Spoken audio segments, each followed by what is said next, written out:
This question comes up a lot on the path of why, when I've opened a little bit or glimpsed a deeper truth, why, when I've seen something more and experienced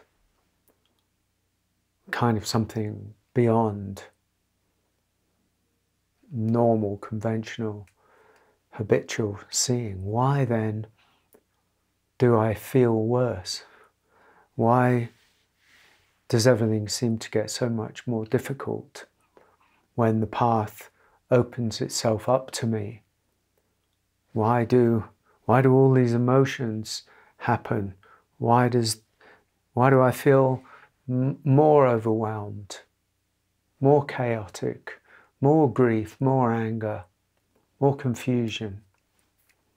And my answer to that, particularly as I talk about things on this channel, is because what tends to happen is that we live from mind, we live from emotional mind in so many different ways. And all of the contracted aspects of ourselves are almost untouched.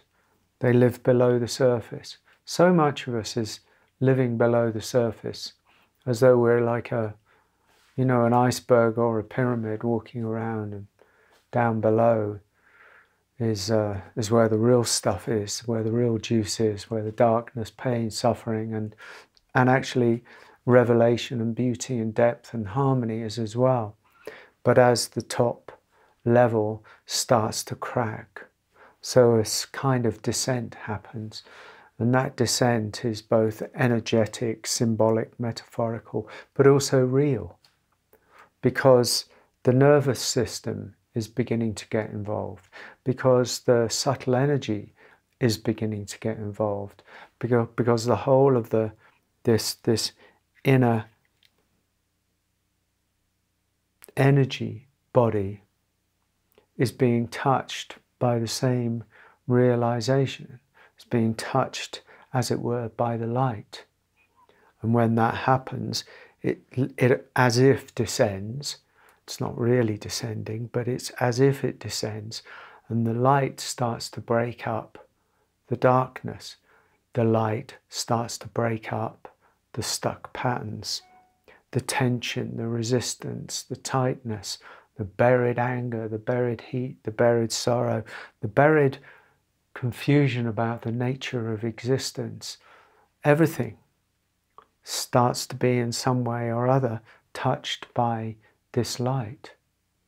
And that, of course, is the cause of great pain, potentially. In my view, it's a different kind of pain to the pain of avoidance, because this pain is actually taking you to something deeper. It's more of a cathartic pain, it's more of a healing pain. But often we can't tell the difference between what is a healing pain and what is a destructive, avoidance pain, because to a certain extent they sort of feel the same. Which is why we have to be reminded and supported and hold ourselves, but also be held to a certain extent by others who've been on this journey to some extent. And so it's like it's a breaking up of old systems, the old ways. And so we're falling into the deeper truth of who we are on many, many different levels. This surface living is not who we really are. It's an aspect of who we are. And we've obviously gotten completely usurped or beguiled or conditioned to live on that kind of surface level, and we collude and we play in the game of life on that surface level. But it comes often because of childhood, because of upbringing, because of the conditioned self. It comes at the cost of innate truths within us the truth of being who we want to be, the truth, you know, of suppressed, what we had to suppress in order to survive so often, or just the molding of the self into this conditioned box that we call ourselves. And that becomes the habituation of who we are. And we carry that around for a year, 10, however old we are, until something starts to happen. Usually an emotional crisis, well, often an emotional crisis that brings us to, I can't go on like this, I can't carry on like this, or something touches us somewhere, or a relationship breaks up, or we get sick, or just life takes its course because that's our calling. And it's like, I can't carry this around in this way anymore. And so then something starts to happen. We might get involved in therapy, you know, or meditation practices, or some sort of catharsis, or some kind of group, and this is all great. And then it doesn't solve the problem. In fact, it opens the problem. Problem is inverted commas, because we perceive it as a problem, because we're sort of starting to move away from, or see the holes in that aspect of ourselves. Let's call it the false self, or the fictitious self, or the constructed self, or the reactive self. And so then, you know, the journey keeps on going, and we seem to get increasingly more concerned or troubled, or suffering actually increases. You know, it's a funny thing, because when you open the door to healing, or who you really are, or you just can't bear that aspect of being like you were anymore, and you open yourself up to the spiritual journey, or the path of healing, it gets worse. And you're like, well, I didn't sign up for it to get worse. I signed up for it to get better.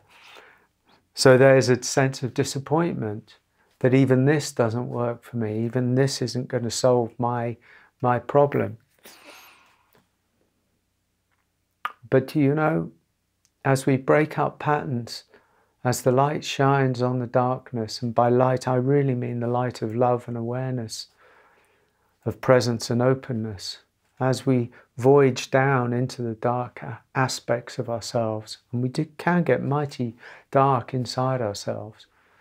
It's a darkness that frightens us, kind of frightens us all, I think. In actual fact, there's nothing to be scared of. It's just the fear itself, really.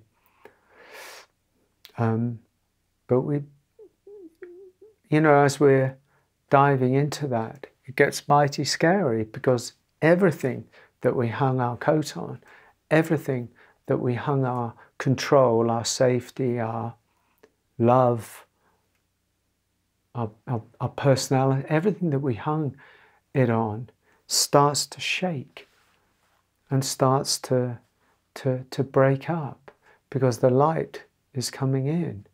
And the deepest calling is to trust that, because you have to go through that breaking upness if you want an awakening, a realization that is embodied in the cellular being, in the nervous system, in the very fabric of how we walk around in the world.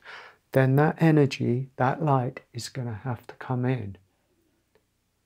So it's like understanding that there's nothing wrong. There's something very right. There's no telling how long it will take. There's no telling how deep it will go. You start to live from that depth. You start to the point. It's not where you go, it's how you live. It's not what you arrive at. It's how you live in the experience of the deepening. So does it bring vulnerability? Yes. Can you live from there? It brings great fear. Yes. Can you live from there?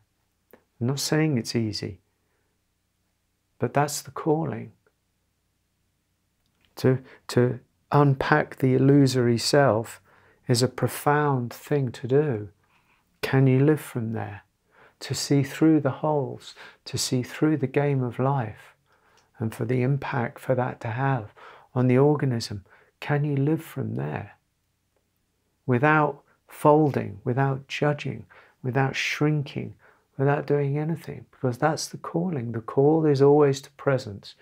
The call is always to the non-interpretive aspect of ourselves that just walks through the valley of the shadow of death, darkness. And that's why, you see, it's inevitable. It's inevitable that as you embrace the light and say yes to your own healing, awakening journey, then that light is always going to turn and go inside. Everybody does that. There isn't anybody who is, well, maybe there is, I don't know, but who is excused from that particular curriculum. We all have to go through it. And it doesn't destroy us, it makes us stronger. It doesn't do anything negative, it makes us more open, more true, more honest, more real, more loving. It does all of these things for us, or to us. And all we have to do is serve it to the best of our capacity. So that's a little bit of a story of why it happens that the light enters the darkness and we may feel worse. I hope you don't, but if you do, take courage. Keep on going. Bless you.